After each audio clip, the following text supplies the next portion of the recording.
ne sera pas visité par le mal. Ainsi, il est écrit, seulement le mal tout le jour et aussi, le mal ne séjournera pas avec toi. Tesilim 5:2.5, et ils sont appelés mal et non méchants. De même, il est écrit, même si je marche dans la vallée de l'ombre de la mort, je ne crains pas le mal, car tu es avec moi. Tesilim 23:2.4. En effet, cela fonctionne également dans l'autre sens. Si la Shechina accompagne un homme, il n'a pas à craindre l'esprit de souillure, comme il est écrit, je ne craindrai pas le mal, car tu es avec moi. De même que la Shechina fuit la souillure, de même la souillure fuit la Shechina. 67. Cela l'a affligé au plus profond de son cœur. Les forces maléfiques nous bercent d'une complaisance aveuglante alors qu'elles manœuvrent stratégiquement pour s'introduire dans notre conscience. Le Zohar nous donne le pouvoir de percevoir ces forces. En éliminant les influences destructrices, la complaisance est remplacée par une inspiration vers le changement et le développement spirituel.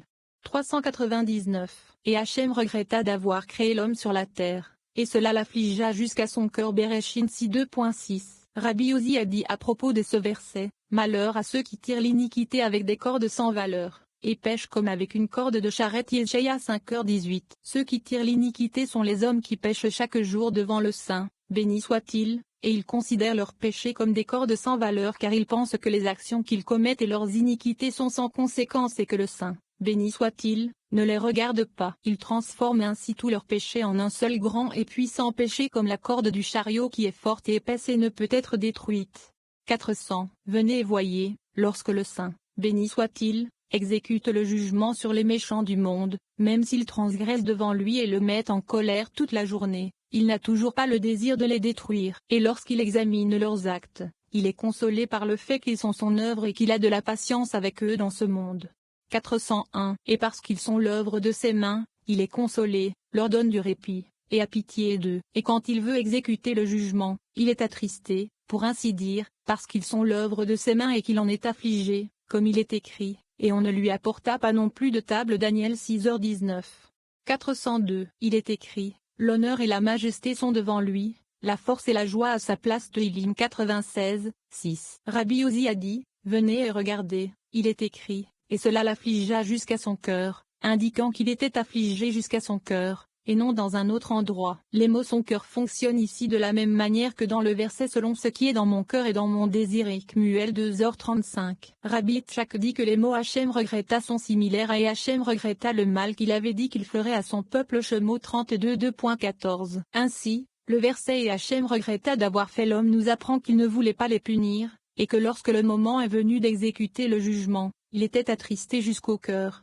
403. Rabbi Elza a dit, à propos du passage et il regrettait qu'il a été dit en bien, mais Rabbi Chizokia a dit qu'il a été dit en mal. Rabbi Elza explique outre disant que c'est en bien parce que le Saint, béni soit-il, a regretté que ces personnes soient l'œuvre de ses mains, et les a pris en pitié. Les mots et il regretta nous apprennent que le Saint, béni soit-il, a eu pitié de l'homme parce qu'il l'a fait, et qu'il est l'œuvre de ses mains. Et il fut affligé signifie qu'il était attristé qu'ils aient péché devant lui. 404. Rabbi Chizokia a dit, tout cela a été dit par manque de mérite, car lorsque le Saint, béni soit-il, veut détruire les méchants du monde, il se console de leur perte, comme une personne qui se résigne à la perte de quelque chose. Et une fois qu'il est résigné, le jugement suit son cours et le repentir ne sert à rien. 405. Alors, quand la repentance est-elle efficace, seulement jusqu'au moment où il devient résigné. Et une fois qu'il s'est résigné, le repentir ne sert à rien et le jugement s'exécute. Le Saint, béni soit-il, ajoute jugement sur jugement et il donne de la force au lieu du jugement, afin qu'il exécute le verdict. La Nukva exécute le verdict, et les pécheurs sont complètement détruits. Tout cela, nous le voyons dans les passages. Hachem regretta et il fut affligé dans son cœur. Il a donné de la force au lieu de jugement, afin qu'il puisse exécuter le verdict. Le secret de la Nukva est son cœur, qui est le lieu de jugement. Par affligé, on entend qu'il a donné au Nukva une force supplémentaire. 406. Rabbi Shia dit que le verset dit et Hachem regretta, aussi, consolé,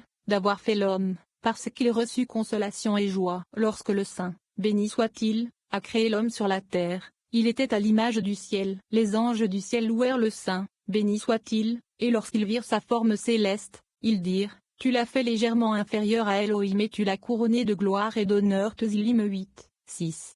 407. Plus tard, lorsqu'Adam a péché, le Saint, béni soit-il, a été attristé, car Adam avait maintenant justifié ce que les anges tutélaires lui ont demandé lorsqu'il a voulu créer l'homme.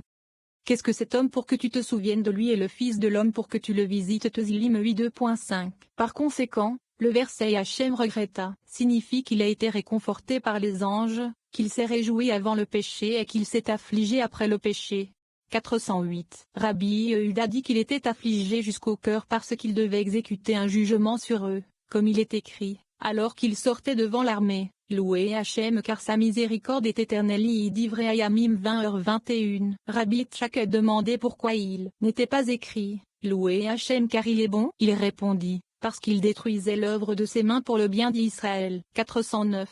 De même, la nuit où Israël traversa la mer, les anges célestes vinrent chanter devant le Saint, béni soit-il. Il leur dit « Voici que l'œuvre de mes mains se noie, et vous chantez ». Ainsi, il est écrit et l'un ne s'est pas approché de l'autre de toute la nuit. Shemo 14h20. Il en va de même ici, car chaque fois que les méchants sont retirés de ce monde, il est grandement attristé. 410. Rabbi Abba dit que le Saint, béni soit-il, fut affligé quand Adam pécha devant lui et transgressa ses commandements. Il lui dit, Adam, malheur à toi car tu as affaibli la puissance céleste. À ce moment-là, la lumière de la Nukva s'éteignit, et sur le champ, il le bannit du jardin d'Éden. 411. Il lui dit, je t'ai placé dans le jardin d'Éden pour offrir des sacrifices, en unissant le Saint, béni soit-il, et son Shechina, et tu as détérioré l'autel, qui est la Nukva, au point qu'on ne peut plus y apporter d'offrande. Désormais, va-t'en et travaille la terre. Et il le condamna à mort. Mais, prenant pitié de lui, le Saint, béni soit-il, l'enterra, à sa mort, près du jardin, dans la cave de Machpelah, où se trouve l'entrée du jardin d'Éden.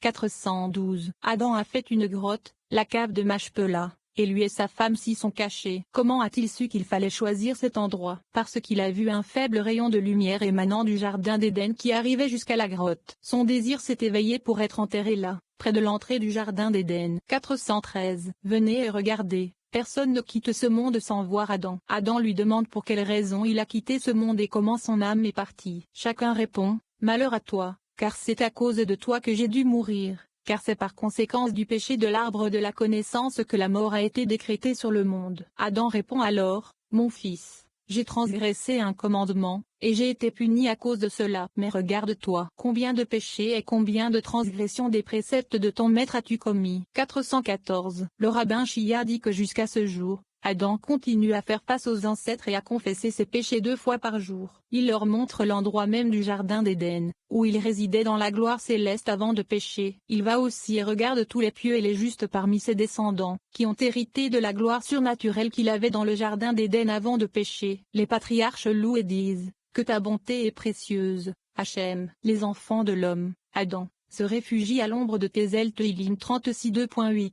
415. Rabbi Elza a dit, la raison pour laquelle Adam apparaît à chaque personne au moment de son départ de ce monde est de témoigner que cette personne meurt à cause de ses propres péchés et non à cause de ceux d'Adam. Comme nous l'avons appris, il n'y a pas de mort sans péché. 416. Les seules exceptions sont les 3 qui ont dû quitter ce monde à cause de l'incitation du serpent primitif, qui a convaincu Chava à manger de l'arbre de la connaissance. Ils ne sont pas partis à cause de leurs propres péchés. Ces 3-là sont Amram, Lévi et Binyamin. Certains collègues incluent également Yéché parmi eux. Aucun d'entre eux n'a jamais péché et aucune tare n'a pu être trouvée pour expliquer leur mort, si ce n'est l'incitation du serpent, comme nous l'avons dit.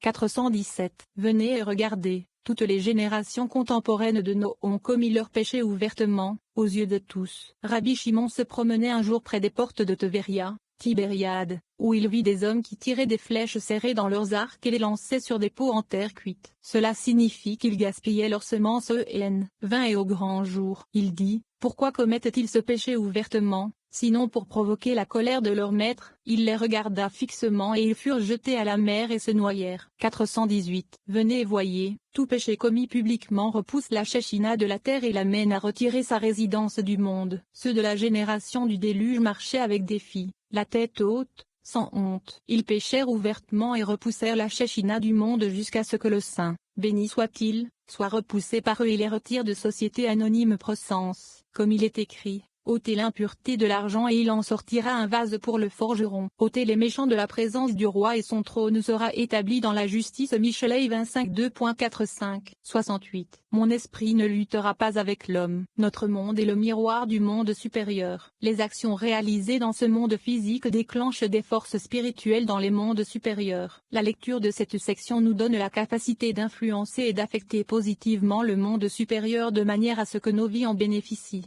419. Et Hachem dit, mon esprit ne luttera pas éternellement avec l'homme, car il est aussi cher. Béréchit 6 2.3. Rabbi Elazar a dit, venez et regardez, lorsque le Saint, béni soit-il, a créé le monde, il a fait le monde, qui est Malkout, pour être utilisé comme le monde souverain, qui est Bina. Cela signifie que toutes les lumières qui brillent dans Bina doivent également briller dans Malkout, le secret de ce monde. Maintenant, lorsque les gens sont justes et suivent le chemin correct, le Saint, béni soit-il, révèle l'esprit de vie, qui sont les mochins d'en haut de Bina, jusqu'à ce que cette vie atteigne le lieu où Yaakov demeure, nommé Zahir Ampin, car de Bina les mochins s'écoulent par Zahir Ampin.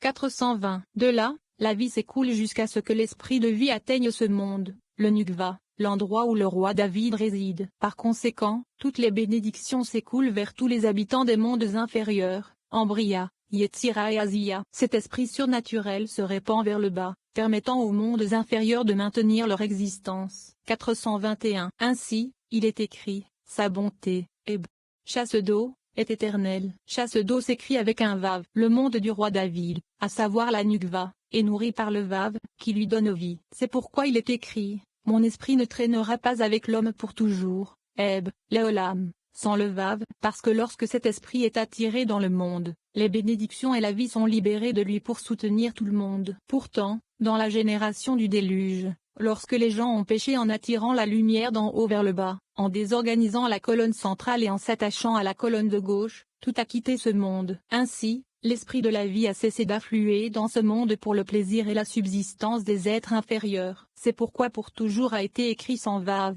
qui représente la colonne centrale et l'esprit de vie, parce qu'ils l'ont souillé et se sont attachés à la colonne de gauche. 422. Car il est aussi cher. C'est pourquoi l'esprit de vie ne sera pas attiré dans le monde. La raison en est d'empêcher le serpent, appelé cher, le plus bas de tous les niveaux, d'accroître sa puissance par l'intermédiaire de l'esprit de sainteté. C'est aussi pour assurer que le Saint-Esprit n'aura pas à se mélanger avec l'esprit de souillure du serpent. Le verset « Car il est aussi cher » nous enseigne que le serpent primitif est aussi cher, et qu'il peut aussi être béni par l'esprit de vie. C'est pourquoi le serpent est appelé cher, comme il est écrit. La fin de toute chair est venue avant moi. Béréchit 6h13. Rabbi Shimon dit que le serpent primaire, appelé chair, est l'ange de la mort. Les mots, ces jours seront de 120 ans, signifient le don d'une tour attachée. 69. Les Néphilim étaient sur la terre. De nombreux anges négatifs pénètrent dans notre royaume et prennent une forme humaine. Nous pouvons nous protéger de ces anges négatifs, ainsi que des personnes qui se connectent aux forces obscures.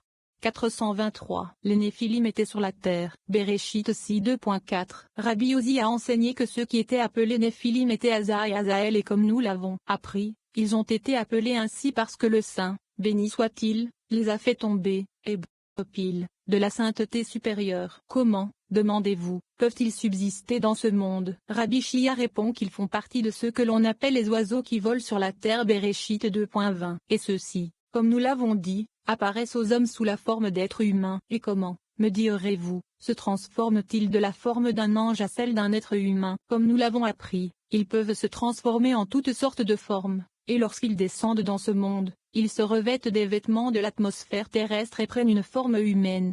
424. Asa et Azaël, qui se sont rebellés en haut, et que le Saint, béni soit-il, a fait tomber du ciel, ont été contraints de revêtir et de vivre avec les vêtements de la terre. Ils ne purent se défaire de ces vêtements et ne purent retourner à leur ancienne résidence avec le reste des anges. Ils sont restés pour toujours sur la terre. Par la suite, ils ont été séduits par des femmes terrestres. Elles existent encore aujourd'hui, enseignant la sorcellerie aux gens. Ils ont engendré des fils qu'ils ont appelés puissants et géants. Les Néphilim sont appelés fils d'Élohim, comme cela a déjà été expliqué. 70. Je vais anéantir l'homme. Dieu donne toujours un large avertissement avant les grands jugements et les catastrophes provoquées par les actions négatives de l'homme. Malheureusement, dans la plupart des cas, nous ne tenons pas compte de ces avertissements. Le Zohar nous donne la capacité de voir les signes d'avertissement lorsqu'ils apparaissent. 425. Et Hachem dit, J'effacerai l'homme que j'ai créé de la surface de la terre. Bereshit 2.7, Rabbi Uzi cite, car mes pensées ne sont pas vos pensées. Yeshaya 55 2.8. Venez et voyez, quand un homme veut se venger d'un autre, il se tait et ne lui dit rien. Car s'il dévoile ses intentions, son adversaire sera sur ses gardes et difficile à maîtriser. 426. Pourtant, le saint, béni soit-il,